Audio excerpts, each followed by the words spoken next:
Tikman natin. Malinamnam.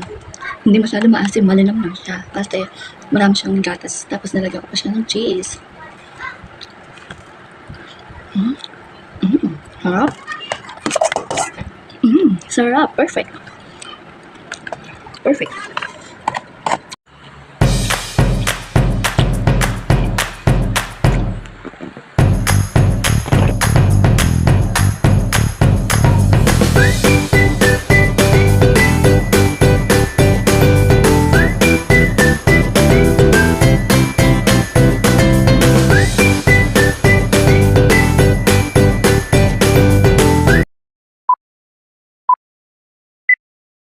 At dahil nagutom ako, gabi na nga yan, ang oras na yan is nasa 5:30 na yata.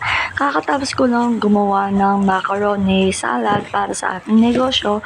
Kaya eto, ginalaw ko yung banana sa bahay. Sayang naman, parang di masira. At may sobra pa nga akong pabalat. Kaya first time kong gagawa ng turon pala. Tapos, ayan, nag-crave ako.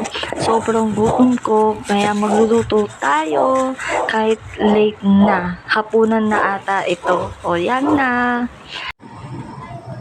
Yan, papainit na natin yung mantika. Ayan, nagluluto na tayo ng turong saging. Merienda namin. Late merienda na naman. Kakatapos ko lang gumawa ng pork shanghai at macaroni salad. Ayan. Late na. Ang bis na ititinda ko, imerienda na lang namin.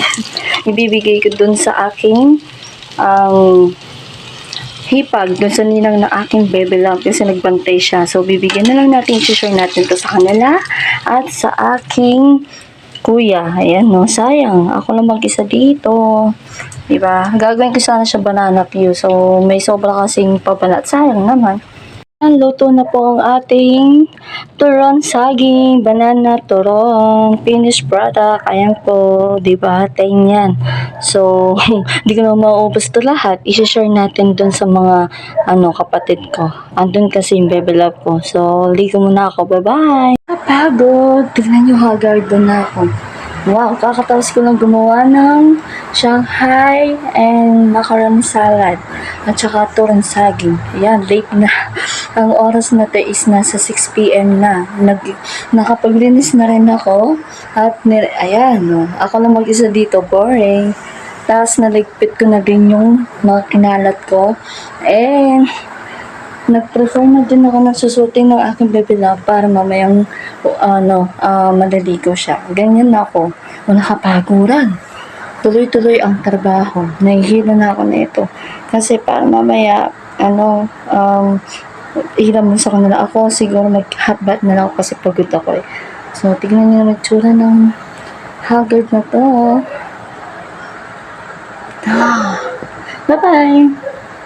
I-share ko muna yung mga banana.